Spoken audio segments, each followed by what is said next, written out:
Hello my alien students, welcome back.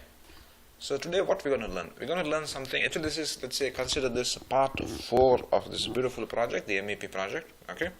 So today what we're going to learn? We're going to learn something called as heat and load calculation. Okay, and this is part 4 of this project. So let's move forward and let's see how we move forward, isn't it? Okay. See what we have done in the earlier classes. You would be maybe notice that I finished the spaces. Okay. You would notice that I finished the spaces. Now, yeah, can you see this? This is called a space, isn't it? This is another space. Okay. How did we create spaces? We went to the Analyze tab, clicked space, and then we placed spaces. Okay. Okay. Now, see, for us to do heat and load calculation, okay, you need to know something very important. Okay, this is called a zone. Okay, we've also finished the zones. Okay. So you would be saying, John, I can't see, this is good what you have done, but I'd like to, differentiate between spaces and zones. Okay, in the sense, when I look at this, it looks good. Okay, it looks good, but I would like to have it differentiated. Okay, because see, when I did this, when I selected it, okay, you could see in red color. Okay, how do we do it? Okay, type your friend VG. Okay, then go to HVAC zones. Okay, there is something called as interfere fill. Is this clear? Okay, this needs to be filled. This needs to be ticked. Okay, similarly, if you go to spaces, isn't it? Any comments? These things should be ticked. Okay, beautiful. Okay, one more thing. I will just do this. If you see, notice, John, when you keep your mouse on an object, it's called a pre-selection. We have not selected, just kept it. It's called hover. Okay, how come it's red color? How come when in my Revit it is blue color? If you want to change it, go to File, okay, Options, User Interface, Graphics. Here, if you change this to blue, it will be your default, what is before. Okay, just for your information. Okay, see now, if I keep, you see it became blue. Okay, anyway. Okay, after this, what we're going to do is we're going to, let's say, select one section, one space. Okay, we need to assign it the type of building it is, or type of space it is. Select the section. Any comments? Okay. See here, space type. No, generally it will be like building. It's not going to be filled. So you're going to type, click here, and let's say assign the type of building. It's a type of space it is. Okay. After this you have finished all of this. One by one you'll have to assign. Okay, it's office enclosed, whatever. This will be another stuff. I've assigned it one by one. I have assigned. Okay, where is this? See, open plan, whatever. You'll have to each space you'll have to assign like that. Okay, any comments? After that, go and in your Analyze tab, go and click color fill legends. Okay, that. See, there is one trick here. Okay. Before you click here, just go and edit type and show title. This should be clicked. Any comments? Okay. Apply and okay. Click here. What type of zones we need? What type of color schema? We need zones. HVAC zone. Keep it schema 1. Click OK. Any comments? Automatically it will fill. Edit type. Based on what criteria? Based on the naming it will fill. Okay. I hope this much is clear. Okay. So in the next part, I will start doing load calculation. Okay, this is like a series of videos. Okay, where we will, from a blank screen, we started blank, isn't it? And we started adding spaces, whatever, isn't it? So in the next class, I give you the procedure of doing how do we do heat and cooling loads procedure. Okay. Before we do that, let's show you what to do. Go to Manage tab. Okay. Go to Project Information. We need to change some settings. Okay. Manage tab, project information, click energy settings, edit. Okay, again under, make sure ground floor is level 1. This is the most important thing. Ground plane level 1, that is the base. Click edit and go down.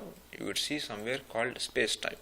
Click here, and if this is called, if there is, let's say, the roof, it's now 4-inch lightweight concrete, isn't it? Maybe your roof is different. So you can change what you like. Let's say I want it to be 8-inch or something. Okay, 8-inch lightweight concrete. I can click override and edit what I want to change. Okay, if you want to change everything, click all, override for everything, and change what you want. Okay, based on your project, isn't it? What's the exterior wall? What's the interior? Whatever. Any comments here? And say OK. Click OK. So you'll have to click 4 times. We click, see here, 1 OK, 2 OK, 3 OK, 4 OK. Any comments? Okay. This is the settings for the project. Okay. Then I think let me finish this in this video only. Okay. Then go to Analyze tab. Under Heating and Cooling Loads, under Reports panel, Reports and Scheduling panel, click Heat and Cooling Loads. Okay, like this one, dialog box will open. Okay, from there you need to change your location. Wherever you are, you just change the location. Okay, this is an office type building, isn't it? If you want to, you can change the location, project phase. You get the picture, isn't it? You can go and change wherever you want, what's the weather, whatever, isn't it? Based on your location, you can change it. Click OK. Okay. There is one minute. Details, yeah. For each room, let's say this is conference. Okay. Let's say this is the corridor. You can change the settings for it. How do we do it? See, this is the highlight, this is the corridor, isn't it? If this is a space type, what is its corridor? You can change its values. Okay, because each building will have different parameters, isn't it? Okay, similarly lighting, power, whatever, you can change what you like to change, isn't it? Okay, after that, after everything is done, say go back general and say calculate. Okay, now what's this? Revit will teach you, let's not teach you, will calculate and provide you the heat and cooling loads for this project. Okay, you need to change whatever, because see, I tell you one thing, these settings are most important. These settings vary from building to building, and say from building to building, isn't it? So we got this heat and load calculation report.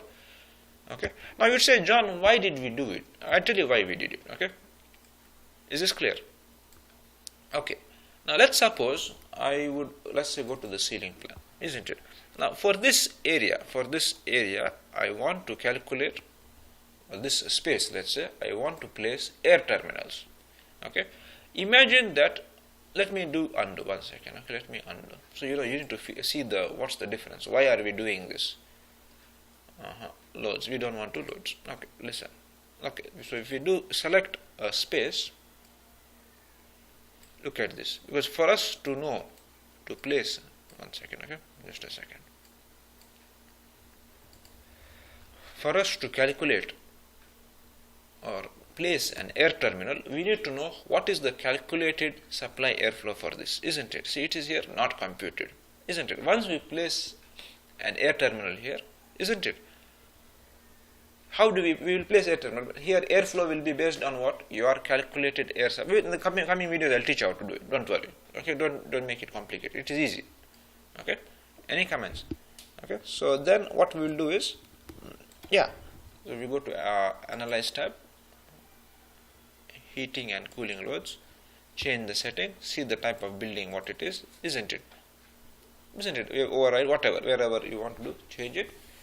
Okay, and then calculate. Then you would see Revit. After it does the calculation, you would see Revit filling this. It's not be anymore not computed, it will be calculated. Okay, just take some time. We will let it load everything. Okay, this is heating and loading calculation report has been created. Click the same space and then go and find your friend. See, isn't it? Why actual? See, specified airflow 208 liters per second. Okay. What's the other one? Actual airflow. Why actual 0? Because I did not place any air terminal. Okay. I hope this is clear now. Similarly, for every space you would see the same story. Different specified and calculated, isn't it? Actual 0. Why actual? Because we have not placed air terminal. Let's say we placed an air terminal. System tab. 260 is the offset. Okay. Just one random question here. Okay. How do I know the ceiling is at 260 millimeter, 260 centimeter? How do I know that? Okay, give me in the comment section. Okay. Okay. See, now what I said, let's say I placed one air terminal here. We need to change the flow 260. 235, isn't it? In this space, how much is required? 208, isn't it? But actual is 235. So we need to make it 210, very close, isn't it? 3% maximum or 5% maximum tolerance, isn't it? So we said 210. Okay. Now if we click the actual flow, you will see, isn't it? Okay. Anyway, I hope everybody enjoyed this beautiful class. My aim in this class was to teach you how to do heat and load calculation, one of the most important subjects in our HVAC designing, isn't it? How did it go? Analyze tab, reports, heat and loading. But before you do this, go to manage tab, change the project information, isn't it? Edit type, make sure level 1 is selected, options bar. Okay.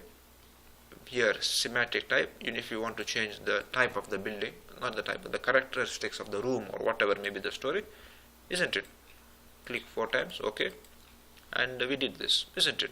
Anyway, I hope everybody enjoyed this beautiful class. See each other in the next class, fresh and energized. Keep moving forward.